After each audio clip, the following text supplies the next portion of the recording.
புரட்சி தலைவர் எம்ஜிஆர் பிறந்தநாளையொட்டி சென்னை எம்ஜிஆர் நகரில் நடைபெறும் மாபெரும் பொதுக்கூட்டத்திற்கு வருகை தரும் தமிழகத்தின் நாளைய முதலமைச்சரும் அதிமுகவின் பொதுச் செயலாளருமான எடப்பாடியார் அவர்களை வருக வருக என வரவேற்கிறோம். ஏஎம் காமராஜ், விருகை தெற்கு பகுதி கழக செயலாளர், அதிமுக. No compromise. உங்க சைடுலயும் எங்க சைடுலயும். It's a GT promise. GT Holidays, South India's #1 travel brand. தமிழர்களின் #1 choice, தமிழ் மேட்ரிமோனி.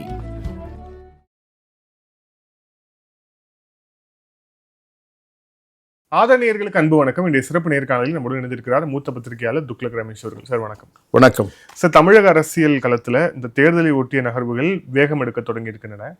அதில் இப்போ நம்ம டிஎம்கே அலைன்ஸ் பார்க்குறோம், அப்புறம் அதிமுக தலைமையிலான என்டிஏ அலைன்ஸ் ஒரு பக்கம் இருந்தாலும் கூட விஜய் இன்னும் அவர் ஆரம்பத்திலே கட்சி ஆரம்பிக்கும் போதே விக்கிரவாண்டி மாநாட்டிலே கூட்டணிக்கான அழைப்பு விடுத்து நிறைய விஷயங்களை பண்ணார். ஆனால் அவரை நோக்கி வரக்கூடிய கட்சிகள் இல்லை அப்படிங்கிற விமர்சனம் இவங்க பக்கம் இருந்து எழுது அப்படிங்கிறத பார்க்குறோம். செயல்வர்கள் கூட்டத்திலையும் ஓரளவுக்கு அது எதிரொலித்திருக்கிறது. உங்களுக்கு இருக்கக்கூடிய பார்வையில் பார்க்கும்போது விஜய்க்குரிய ஆப்ஷன்ஸ் இன்னமும் ஓப்பனாக இருக்குன்னு நினைக்கிறீங்களா, இல்லை க்ளோஸ்ட் அப்படின்னு நினைக்கிறீங்க? தமிழக வெற்றிக் கழக தலைவர் திரு விஜய் அவர்கள் நீங்கள் கூறியது போல எங்களுடன் இணையும் கட்சிகளுக்கு ஆட்சி அதிகாரத்தில் பங்கு தருவோம் என்பதை அறிவித்தார்.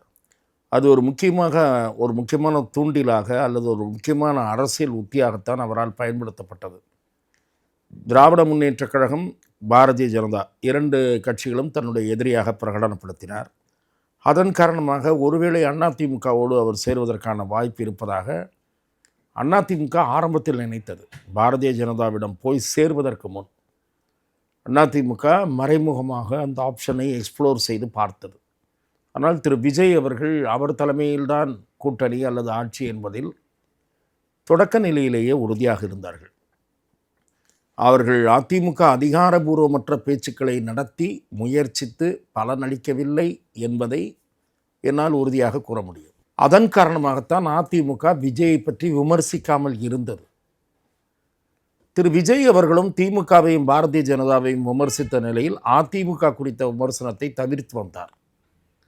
அப்போது தமிழகத்தில் மாற்று அரசியலை முன்னெடுக்க விரும்புகிற விஜய் நீண்ட நாட்கள் அதிமுக பற்றி பேசாமல் இருக்க முடியாது என்ற கருத்தை நான் வெவ்வேறு விவாதங்களில் தெரிவித்து வந்திருக்கிறேன்.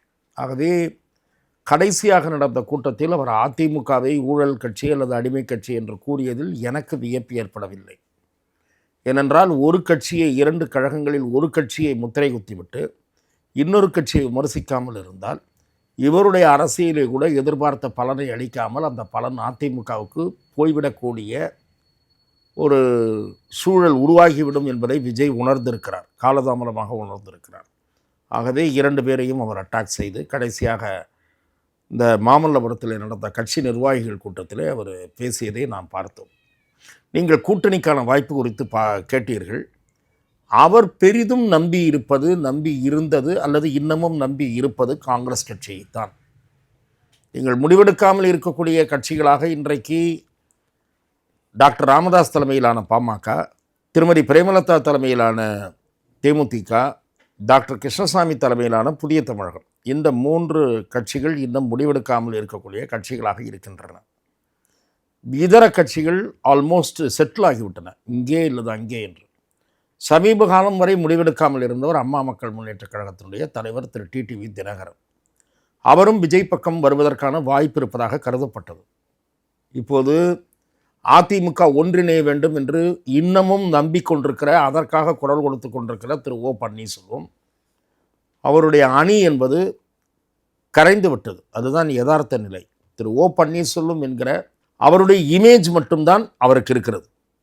அவர் ஒரு முன்னாள் முதலமைச்சராக 3 முறை தற்காலிகமாக இருந்தாலும் கூட செல்வி ஜெயலலிதாவால் பிக் செய்யப்பட்டவர், தேர்ந்தெடுக்கப்பட்டவர், நியமிக்கப்பட்டவர். அவரை வெவ்வேறு கட்சிகளுடைய தலைவர்கள் மதிக்கிறார்கள், ஒரு பண்பாளர் என்கிற வகையிலே மதிக்கிறார்கள். ஆனால் அவர் பின்னாலே இன்றைக்கு சொல்லிக்கொள்ளும்படியான சக்தி உள்ள பிரபலங்கள் கூட இல்லை. இதுதான் யதார்த்த நிலை. ஆனாலும் கூட ஊடகத்துறையினர் ஓபிஎஸ் என்ன முடிவெடுக்கப் போகிறார் என்று அவரையும் சேர்த்து தான் பேசி கொண்டிருக்கிறார்கள். அவருக்கும் தாவேகாவிலிருந்து அழைப்பு இருக்கிறது. இந்த கட்சிகள் என்ன, தேமுதிகவும் நான் கூறியதைப் போல டாக்டர் ராமதாஸ் தலைமையிலான பாமக என்ன செய்ய போகின்றன என்று தெரியாது. ஆனால் விஜய் எதிர்பார்ப்பது காங்கிரஸ் கட்சியைத்தான். காங்கிரஸ் கட்சிக்குள்ளேயே ஒரு சாரார் மிக அழுத்தமாக இன்னமும் விஜய்க்காக டெல்லியிடம் வாதாடி கொண்டிருக்கிறார்கள். டெல்லிக்கு அழைத்து கருத்து கேட்கப்பட்டது. மொத்தமாக கருத்து தெரிவிக்கும் போது, கூட்டமாக இருந்தபோது நிறைய பேர் திமுகவுக்கு ஆதரவாக பேசியிருக்கிறார்கள். தனித்தனியாக அழைத்து கேட்கும்போது அதிலேயே 1-2 பேர் மாற்றி பேசினார்கள் என்று எனக்கு தகவல். இரண்டாவது, நேற்றைய தினம் திராவிட முன்னேற்றக் கழகத்தின் சட்டமன்ற உறுப்பினர், ஒரு மாநகர செயலாளர், அந்த மாநகர் மாவட்ட செயலாளர் தளபதி மதுரையிலே, அவர் காங்கிரஸை சீண்டும் வகையிலே, அவமதிக்கும் வகையிலே, பூத் கமிட்டிக்கு கூட ஆள் இல்லாத கட்சி, அதேபோல் அடுத்த முறை எம்பிக்கு வந்து நிற்பீங்கல்ல, அந்த தொகுதியெல்லாம் நாங்கள் கொடுப்போமா, இப்படிலாம் இழிவுபடுத்தி பேசியிருக்கிறார் காங்கிரஸ் கட்சி. அதற்கு சுயமரியாதை உணர்வோடு, கொஞ்சமாவது சுயமரியாதையோடு பதில் தந்திருக்கிற மாணிக்கம் தாக்கூரையும் ஜோதிமணியையும் நான் வரவேற்கிறேன். காலதாமதமாகவாது பதில் தர முன் வந்திருக்கக்கூடிய செல்வ பெருந்தகை, அவருடைய செயலும் கூட எனக்கு வியப்பளித்தாலும் நான் அதை பாராட்டுகிறேன். எதற்காக சொல்லுகிறேன் என்றால், அதிகாரத்தில் பங்கு வேண்டும் என்கிற ஆசை இன்றைக்கு பல கட்சிகளிடம் இருக்கிறது. நான் ஏன் திமுகவுக்கும் அதிமுகவுக்கும் மாறி மாறி பல்லக்கு தூக்க வேண்டும்? நம்மால் தான் அவர்கள் கோட்டைக்கு போகிறார்கள், இந்த நாளை இந்த கட்சிகள் இல்லை என்றால் போக முடியாது என்கிற நினைப்பு 2 அணிகளிலும் உள்ள கட்சிகளிடையே இன்றைக்கு வந்திருக்கிறது. அது தமிழக அரசியலில் ஏற்பட்டிருக்கக்கூடிய குறிப்பிடத்தக்க மாற்றம் என்று நான் பார்க்கிறேன். நீங்கள் அது திமுக அணியாகட்டும் அதிமுக அணியாகட்டும், இந்த விருப்பம் சில கட்சிகளிடம் இன்று வரை நீடிக்கிறது. அவர்கள் வெளிப்படையாக பேசுகிறார்களா இல்லையா என்பது வேறு விஷயம். நீங்கள் பாரதிய ஜனதா கட்சியை எடுத்துக்கொள்ளுங்கள். என்டிஏ ஆட்சி என்பதைத்தான் திரும்ப திரும்ப பாரத பிரதமர், அதே போல மாண்புமிகு உள்துறை அமைச்சர் சொல்லுகிறார். என்டிஏ அணி என்றுதான் அது அழைக்கப்படுகிறது.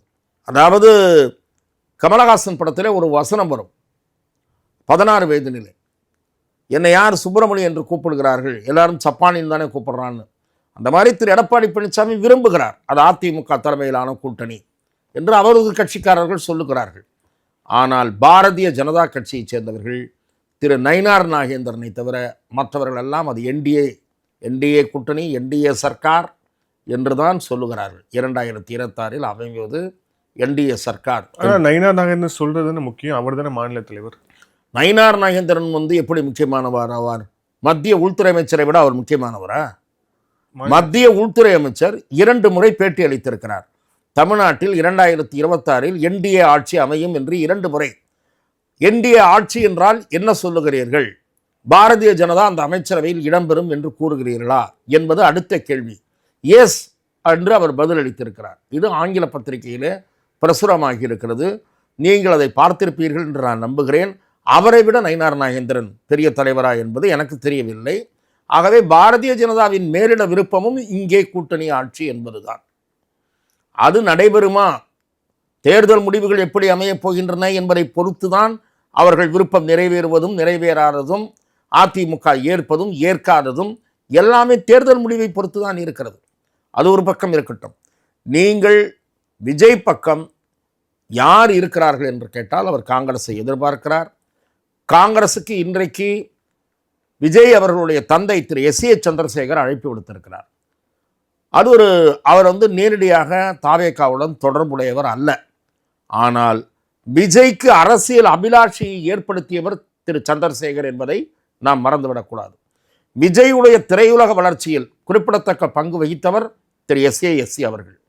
ஆகவே அவர் விஜயுடைய அண்டர்ஸ்டாண்டிங், அவர் மனதில் இருக்கக்கூடிய விருப்பம் அல்லது அவருடைய சிந்தனை தெரிந்து கொள்ளாமல் இப்படி பேசினார் என்று நான் எடுத்துக்கொள்ள தயாராக இல்லை. காங்கிரஸை சேர்ந்த சிலர் விஜயுடன் தொடர்பில் தான் இருக்கிறார்கள். ஆனால் காங்கிரஸின் அகில இந்திய தலைமை அந்த முடிவுக்கு வந்துவிட்டதா என்பது கேள்விக்குறி. ஏனென்றால் அது பெரிய முடிவு, இட்ஸ் அ பிக் டிசிஷன். இந்திய அலையன்ஸில் ஒரு முக்கியமான உறுப்பு கட்சி திமுக. ஆனால் விஜயுடன் சேர்வது அதிக சீட்டுகளை பெறவும், தமிழ்நாட்டில் ஒரு ஆட்சி மாற்றத்திற்கான சூழல் உருவாகவும் வழிவகுக்கும் என்பதில் அவர்கள் உறுதியாக அந்த முடிவுக்கு வந்துவிட்டால், they may take a call on it. Vijay அழைப்பை ஏற்பது குறித்து அவர்கள் முடிவு எடுக்கலாம். அதற்கு அவர்கள் உறுதியாக வர வேண்டும். அப்படி ஒரு முடிவை காங்கிரஸ் எடுக்குமானால் தமிழகத்தில் நிச்சயமாக தொங்கு சட்டசபை தான் அமையும் என்பது என்னுடைய பார்வை. இப்போதைய அரசியல் சூழலிலேயே விஜய் பக்கம் இன்னும் யாரும் வராத நிலையிலேயே பல்வேறு கருத்து கணிப்புகள் Vijay going to be a force to reckon with என்று தெரிவிக்கின்றன. நானும் அப்படித்தான் பார்க்கிறேன். 20% தொடுகிற வகையிலே அவருடைய ஓட்டு இருக்கும் என்பது என்னுடைய பார்வை. தமிழ்நாட்டினுடைய பல பகுதிகளுக்கு நான் சென்று வருகிறேன். பல அரசியல் கட்சிகளின் பிரதிநிதிகள், அதே போல பயணங்களின் போது கட்சி சாராத பொதுமக்கள் இவர்களோடு உரையாடுகிறேன். இளைஞர்கள் பெருவாரியாக விஜயைத்தான் ஆதரிக்கிறார்கள். ஒரு மாற்றம் எதற்காக என்று நான் கேட்கிறேன். இவர்கள் 2 பேரும் மாறி மாறி பார்த்து விட்டோம், ஒரு மாற்றம் வரட்டும், விஜய் அந்த மாற்றத்தை கொடுப்பார் என்று நம்புகிறோம் என்று சொல்லுகிறார்கள். அதில் ஒரு கண்மூடித்தனமான ஆதரவு இருப்பதையும் நான் பார்க்கிறேன். அரசியல் புரிதல் இல்லாத ஆதரவு இருக்கும், அதுவும் ஒரு கணிசமான பகுதி இருக்கிறது. ஆனால் விஜய் கட்சி ரீதியாக, அமைப்பு ரீதியாக தேர்தல் களத்தில் அவர் நிறைய சவால்களை சந்திக்க வேண்டியிருக்கும். ஏனென்றால் வேட்பாளர்கள் பெரும்பாலான அரசியலுக்கு புதியவர்கள், கட்சி பணியாற்றக்கூடிய மாவட்ட செயலாளர்கள், நகரச் செயலாளர்கள் அரசியலுக்கு புதியவர்கள். அவர்கள் களத்தில் எதிர்கொள்ளப் போவதோ பண திமிங்கலங்களை. திமுக அதிமுக 2ம் பண திமிங்கலம். அதில் ஒன்று ஆட்சி அதிகாரத்தையும் கையில் வைத்திருக்கிறது, போலீஸை கையில் வைத்திருக்கிறது. அடக்குமுறை ஏவிடுவதற்கு தயங்காத கட்சி திமுக. இந்த சவால்களை விஜய் எப்படி எதிர்கொள்வார் என்பதுதான் நான் முக்கியம் என்று நான் கருதுகிறேன். ஆனால் விசில் இவர்களுடைய தூக்கத்தை கெடுத்திருக்கிறது என்பதை மாத்திரம் என்னால் சொல்ல முடியும். இதுல இப்போ காங்கிரஸ் திமுகல இருந்து விலகி விஜய்க்கு வரணும் அப்படிங்கிற ஒரு இது இருக்குல்ல, அது ஏன் இருக்கு? குறிப்பா அப்படி விலகி வர்றதால காங்கிரஸுக்கு என்ன நன்மைகள் அப்படின்னு ஒன்று இருக்குல்ல, கேள்வி இருக்கு. காங்கிரஸுக்கு என்ன நன்மை என்றால், நீங்கள் பழைய சீட்டில் இருந்து 5-4 ஏற்றுவாங்கன்றதுக்கு பதிலாக டபுள் மடங்காக இங்கே வாங்க முடியும். எத்தனை ஜெயிக்க முடியும்?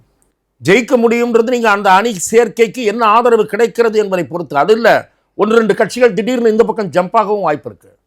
லாஸ்ட் மினிட்ல நீங்கள் அன்எக்ஸ்பெக்டட் சேஞ்சஸ் எதிர்பார்க்கலாம். ஏன் வரமாட்டாங்கன்னு நீங்கள் நினைக்கிறீங்க? நீங்கள் விஜய் காங்கிரஸ் சேர்ந்துருச்சு, அது ஒரு ஃபார்மிடபிள் ஃபோர்ஸ் என்று நினைத்தால் இம்மீடியட்டாக புதிய தமிழகம் வரலாம், தேமுதிக வரலாம். Even VCK may reconsider his decision. We may not sure about it. VCK நிச்சயமாக காங்கிரஸ் போனாலும் நாங்கள் போக மாட்டோம் என்று சொல்லிவிட்டார்களா அல்லது சொல்வார்களா? ஆகவே அவங்களும் யோசிப்பாங்க. மைனாரிட்டியில் கிறிஸ்டின் கம்ப்ளீட்டாக போயிடும். இப்போ பிஏ விஜய்க்கு ஓரளவு கணிசமாக போகும், அதை தவிர தலித் வாக்குகள் போகும். ஆக விசிகாவும் யோசிக்கும், வேறு 1-2 கட்சிகள் யோசிக்கும், வேறு அணிகளில் இருப்பவர்கள் தாவக்கூடிய வாய்ப்பு உருவாகும். இல்லைன்னு சொல்ல முடியாது. ஏன் நீங்கள் வின்னபிலிட்டி வராதுன்னு நினைக்கிறீங்க? சரி, அங்கே 25 வாங்கி 10 ஜெயிக்கிறதுக்கு இங்கே 50 வாங்கி 15 ஜெயிச்சுட்டு போகிறாங்க. இல்லை, வின்னபிலிட்டி வராதுன்னு நான் சொல்ல. ஆனால் நீங்களே சொன்னீங்க விஜய்க்கு 20% வாக்குகள் கிட்ட வரும் அப்படின்ட்டு. நான் குறைந்தபட்சம் என்று நினைக்கிறேன். ஒரு சட்டமன்ற தொகுதியில் 20% வாக்குகளை வாங்குறது அப்படிங்கிறது வெற்றிக்கு போதுமானது இல்லைங்கிறது எல்லாருக்குமே தெரியும். நிச்சயமாக இருக்கும்போது அது எல்லா சட்டமன்ற தொகுதிகளிலும் அப்படி இருக்கிறது என்று நான் கூறவில்லை. களத்திற்கு சென்று கருத்து கணிப்புகளை நடத்தி கொண்டிருக்கிற சில நண்பர்கள் எனக்கு தெரிவிப்பது 12%, 10% என்று இருக்கக்கூடிய தொகுதிகளும் இருக்கின்றன. 34%, 35% என்று விஜய்க்கு ஆதரவு இருக்கக்கூடிய தொகுதிகளும் இருக்கின்றன என்று கூறுகிறார்கள். நான் ஒரு தகவலை சொன்னால் நீங்கள் வியப்படைவீர்கள். சென்னையிலேயே சில தொகுதிகளில் 28, 30, 32 என்று விஜய்க்கு ஆதரவு இருப்பதாக நண்பர்கள் கூறுகிறார்கள். அப்படி இருந்தால் பிளஸ் காங்கிரஸ் வின் பண்ணிடுது. ஏன் வின் பண்ணாது? தெற்கே காங்கிரஸ் பல இடங்களில் வலிமையாக இருக்கிறது. காங்கிரஸுக்கு என்று ஒரு குறிப்பிட்ட வாக்கு வங்கி பரவலாக இருக்கிறது. அது கம்மியாக இருக்கலாம், பரவலாக இருக்கு. ஆகவே வின்னபிலிட்டி இல்லை என்று நான் ரூல் அவுட் பண்ண தயாராக இல்லை.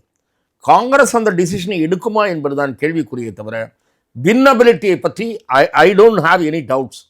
இல்லை, அதில் இன்னொரு சிக்கலும் இருக்குது. நீங்கள் ஆரம்பத்தில் சொல்லும்போது விஜய்க்கு கிறிஸ்துவ வாக்குகள் வரும் அப்படின்னீங்க. கிறிஸ்துவ வாக்குகள் அவர் கணிசமான அளவுக்கு அவர் பெறுகிறார் அப்படின்னு. இப்போ அதே ஹோல்டை வச்சிருக்கக்கூடியதான் காங்கிரஸும். ஸோ காங்கிரஸும் டிவிக்கும் சேர்ந்தா அது முழுமையாக வந்துவிடும், குறையாது. நீங்கள் காங்கிரஸுக்கு ஒரு பகுதி இல்லை சார், ஏற்கனவே இருக்கு. டிஎம்கே அலையன்ஸில் விஜய் என்ன சேதாரத்தை ஏற்படுத்துவார்னு கேட்டிங்கன்னா, கிறிஸ்டியன் ஓட்டு கணிசமாக எடுத்துருவார், கொஞ்சம் தான் அவங்களுக்கு கிடைக்கும். Muslim women vote particularly young men and women cutting across caste religion creed Vijay support பண்ணுறாங்க. நான் உரையாடியும் கருத்து கணிப்புகளுக்கு போனவர்களிடம் கேட்டு தெரிந்து கொண்ட செய்தியை நான் உங்களோடு பகிர்ந்து கொள்கிறேன். எனக்கு எந்த ஆதாயமும் கிடையாது. நான் களத்தில் கடுமையான போட்டி இருக்கிறது என்று பார்க்கிறேனே தவிர, திமுகவுக்கு எட்ஜ் இருக்கிறது என்று பார்க்கிறேனே தவிர, it is not a cake walk either for DMK or ADMK. நீங்கள் எதிர்ப்பு வாக்குகள் சார், ஆட்சிக்கு எதிரான எதிர்ப்பு வாக்குகள் ஒரு முகமாக விழக்கூடிய, ஒரே இடத்தில் விழக்கூடிய சூழல் களத்தில் இருக்கிறதா? அதை நீங்கள் ஒரு ஊடகவியலாளராக எனக்கு சொல்லுங்கள். களத்தில் விஜய், நாம் தமிழர் என்ற 2 பேரும் இல்லை என்றால் என்னால் அறுதியிட்டு அதிமுகவும் திமுகவும் சமபலத்தோடு இருக்கிறது. ஆட்சி மீதான அதிருப்தியை அதிமுக அறுவடை செய்யும். அதிருப்தி அலையாக உருவெடுத்தால் அதிமுக அறுதி பெரும்பான்மை பெறும் என்று என்னால் கூற முடியும். ஆனால் களத்தில் அந்த சூழல் இல்லை. களத்தில் என்ன சூழல் இருக்கிறது? ஆட்சி மீது அதிருப்தி இருக்கிறது. திமுக ஆட்சி மீது ஓட்டுக்கு 1000 ரூபாய் பணம் கொடுப்பதற்கு கூட முற்படுவார்கள் என்று நான் கேள்விப்படுகிறேன். ஆனால் ஆட்சி மீதான அதிருப்தியை விஜய் பங்கு போடுவார், சீமான் பங்கு போடுவார், அதிமுகவும் பங்கு போடும். அப்படியானால் யாருக்கு அட்வான்டேஜ்? ஆகவே அட்வான்டேஜ் டிஎம்கே என்பது இன்றைய நிலை. டென்னிஸ் பாஷையிலே சொல்றதா இருந்தால் அட்வான்டேஜ் டிஎம்கே. ஆனால் இதில் ஏதாவது சேஞ்சஸ் வந்ததுன்னா அட்வான்டேஜ் டிஎம்கே ஆகாது, டிஸ்அட்வான்டேஜ் ஆகாது, மாறிவிடும். இந்த தரப்பின் ஸ்கோர் ஏறும். ஆகவே இப்போது it is too early to predict. நாம் இன்னும் 1 மாதம் 15 நாள் அரசியல் பார்க்க வேண்டும். அநேகமாக பாரதிய ஜனதா கட்சி தமிழ்நாட்டில் திமுக மீண்டும் ஆட்சிக்கு வரக்கூடாது என்பதற்கான சில அதிரடி நடவடிக்கைகளை அல்லது தனது வியூகங்களை கடைசி நேரத்தில் அமுல்படுத்தும் என்று கூறுகிறார்கள். அது என்ன என்று தெரியாது. ஏனென்றால் தமிழ்நாட்டில் இந்த ஆட்சி நிச்சயமாக மாறும் என்று பாரதிய ஜனதா நண்பர்கள் கூறுகிறார்கள். அதற்கான பணிகளை நாங்கள் செய்வோம் என்கிறார்கள். அதை நாம் பொறுத்துதான் பார்க்க வேண்டும். அதே போல விஜய் சந்திக்கக்கூடிய சில நெருக்கடிகளும் கூட அவருக்கு அனுதாபமாக மாறக்கூடும். அவருக்கு அது பின்னடைவாக இருக்க வேண்டிய அவசியம் இல்லை. எனக்கு தெரிந்து விஜய்க்கு எதிர்நோக்க இருக்கக்கூடிய ஒரே பிரச்சனை அனுபவமின்மைதான். அவருடைய அரசியல் நிர்வாகிகள் மத்தியில் இருக்கக்கூடிய அவரது கட்சியினுடைய நிர்வாகிகள், வேட்பாளர்கள் இவர்களெல்லாம் அனுபவமற்றவர்கள் என்பது மட்டும்தான் விஜய் சந்திக்கக்கூடிய பின்னடைவாக இருக்கும் என்று நான் பார்க்கிறேன். இதில் இப்போ தலித் வாக்குகள் பற்றி பேசும்போது இந்தியன் எக்ஸ்பிரஸில் ஒரு செய்தி வந்திருக்கு அப்படிங்கிறத பார்க்குறோம். திமுக அரசாங்கம் மாநில அரசாக இருக்கக்கூடிய நிலையில் மத்தியிலிருந்து வரக்கூடிய தலித்துகளுக்காக, பட்டியல் சமூகத்துக்காக ஒதுக்கப்பட்ட அந்த ஃபண்ட்ஸை சரிவர பயன்படுத்தலை அப்படிங்கிற ஒரு குற்றச்சாட்டு இருந்திருக்கு. அதை விரிவாக அந்த கட்டுரை அலசியிருக்கு அப்படிங்கிறத பார்க்குறோம். இப்போ இது எந்த மாதிரியான ஒரு அழுத்தத்தை திமுக கேட்கும்? இந்த செய்தி குறித்து நானும் பார்த்தேன்.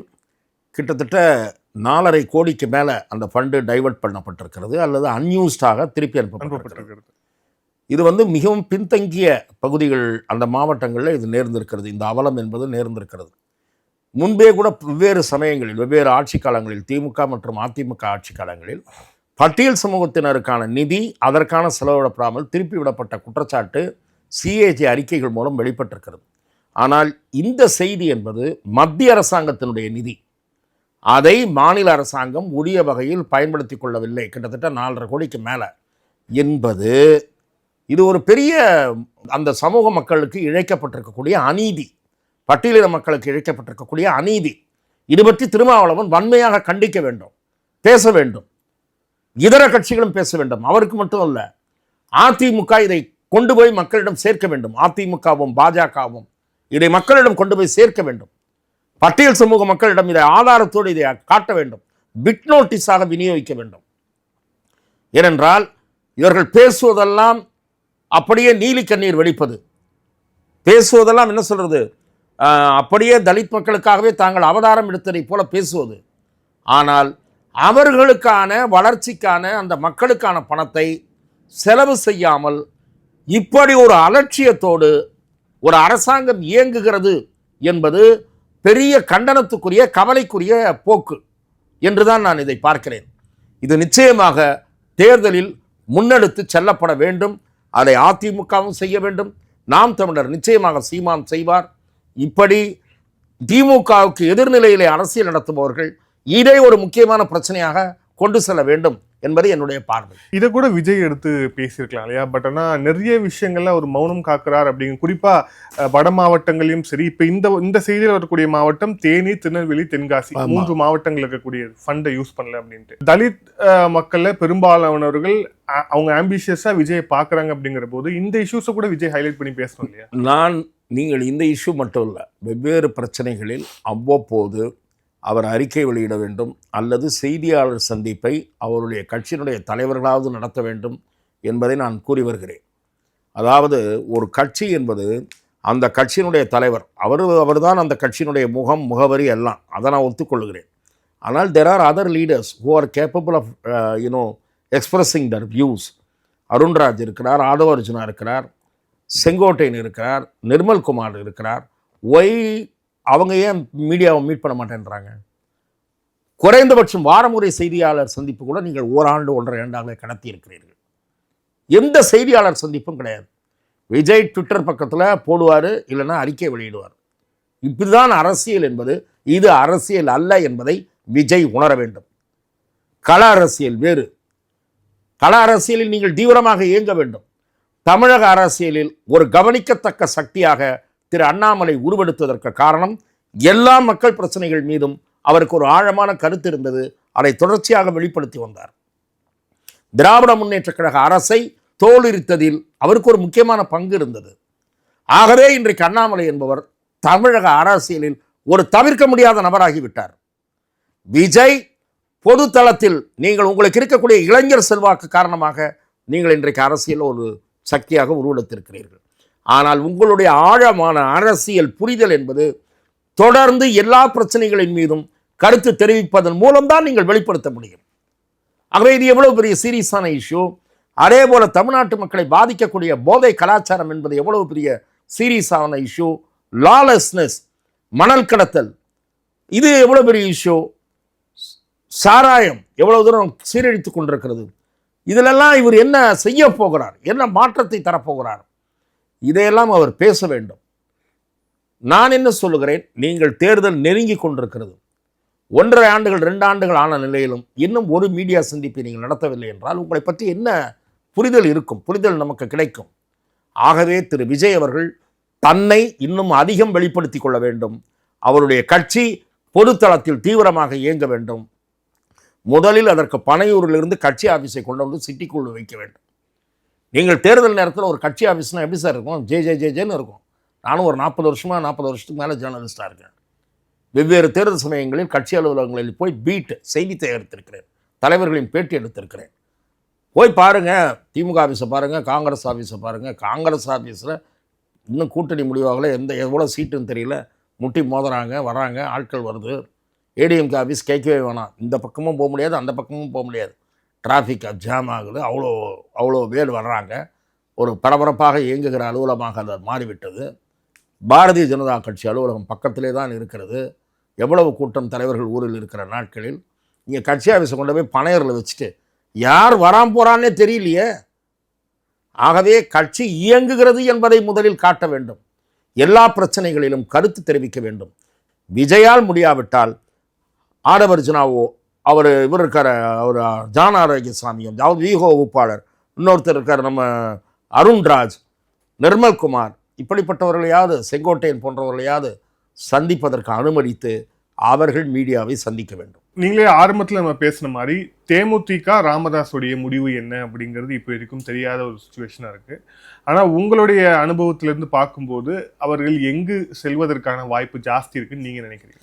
திமுகவும் அதிமுக ஆகிய 2 கட்சிகளும், அந்த 2 கட்சிகளுடைய சில முன்னணி தலைவர்களோடு எனக்கு தொடர்பு உண்டு. அவர்கள் என்னிடம் தெரிவிப்பது தேமுதிகவினுடைய எக்ஸ்பெக்டேஷன்ஸ் ஆர் டூ ஹை என்று கூறுகிறார்கள். நேற்று அல்லது இன்று என்று நினைக்கிறேன், எனக்கு சரியாக பார்த்தா subject verification Times of India அதை எழுதியிருக்கிறது, அந்த பத்திரிகையில் எழுதியிருக்கிறார்கள். இந்த 2 கட்சிகளுடைய தலைவர்களும் தேமுதிக ரொம்ப அதிகமாக, தன்னுடைய வலிமையை விட மிக அதிகமாக எதிர்பார்க்கிறார்கள். ஆகவே அவர்களுடைய டிமாண்டை இந்த 2 கட்சிகளும் அப்படியே கிடப்பில் போட்டு வைத்திருக்கிறது என்று எழுதியிருக்கிறார். என்ன டிமாண்ட்? அதான் 20 சீட்டு ராஜ்யசபா, 20 சீட்டெல்லாம் கொடுக்கறதுக்கு தேமுதிகவுக்கு ஒர்த்தான்னு கேட்டிங்கன்னா ஒர்த்து இல்லை. அவங்க என்ன சொல்கிறாங்களா, இது என்ன வினோதமான வாதமாக இருக்குது. விஜயகாந்த் எதிர்க்கட்சி தலைவராக இருந்தபோது ஜெயிச்ச எம்எல்ஏக்கள்லாம் இருக்காங்களா, தேமுதிக எம்எல்ஏக்கள், அவரில் பெரும்பாலானோர் எங்களோட தான் இருக்காங்க. அந்த வகையில் பார்த்தா முன்னாள் எம்எல்ஏக்கள் அவ்வளோ பேர் இருக்கிறதுனால எங்களுக்கு அவ்வளோ சீட்டு கொடுங்கன்னு கேட்குறாங்களாம். இதெல்லாம் ஏற்கிற வாதமா? விஜயகாந்துக்கு இருந்த செல்வாக்கு என்ன, இன்னைக்கு தேமுதிகக்கு இருக்கிற செல்வாக்கு என்ன? கடைசியாக உங்களுடைய ப்ரூவன் ரெக்கார்டு என்ன? ஆகவே திமுக சிங்கிள் டிஜிட்டுக்கு மேலே கொடுக்க முடியாதுன்ட்டாங்க. அதிமுக மே கிவ் 10 seats, அதுக்கு மேலே கொடுக்குமான்றதுல எனக்கும் சந்தேகமாக இருக்குது. திமுகவுக்கு இன்னொரு நெருடல் இருக்குது. தேமுதிகவுக்கு ரெட்டலை இலக்கத்தில் சீட்டு கொடுத்தா திருமாவுக்கு அந்த இலக்கத்தில் கொடுக்கணும், அது நியாயமும் கூட. தேமுதிக வலிமையான கட்சியா, திருமா வலிமையான தலைவரா என்றால் திருமாவளவன் தான். தேமுதிகவுக்கு இருக்கக்கூடிய வலிமை என்பது கேப்டனுடைய முகம். விஜயகாந்தனுடைய கட்சி, விஜயகாந்த் பேரை வச்சு அந்த வண்டி ஓடிட்டு இருக்கு. திருமதி பிரேமலதா பிரச்சாரத்திற்கு பயன்படுவார் என்பதெல்லாம் உண்மைதான். ஆனால் பெரிய பிரச்சார ஓட்டை மாற்றிவிடக்கூடிய வல்லமை படைத்தவர்னு நான் நினைக்கிறேன். With due respect to Mrs Premalatha, நான் அவர்களை மதிக்கிறேன். அவருடைய செயல்பாடு, தளர்ந்து விடாத செயல்படுகிற தன்மை, அந்த கட்சியினரை நம்பிக்கையூட்டி நடத்தி செல்வது, அதையெல்லாம் நான் பாராட்டுகிறேன். விஜயகாந்துக்கு பெரிய நினைவிடம் எழுப்பி பல்வேறு அரசியல் கட்சிகள் தலைவர்கள் மரியாதை செலுத்துகிற சூழலை உருவாக்கி அந்த கட்சியை இன்னமும் தொடர்ந்து இயக்குகிறார் என்ற வகையில் நான் மதிக்கிறேன். ஆனால் ஒரு கட்சிக்கு என்ன வலிமையோ அந்த வலிமையை வைத்துத்தான் உங்களுக்கு இடம் கிடைக்கும். ஆகவே அளவுக்கு அதிகமாக எதிர்பார்க்கிறார் அவருடைய டிமாண்ட் என்று 2 கட்சிகளைச் சேர்ந்தவர்களும் கூறுகிறார்கள்.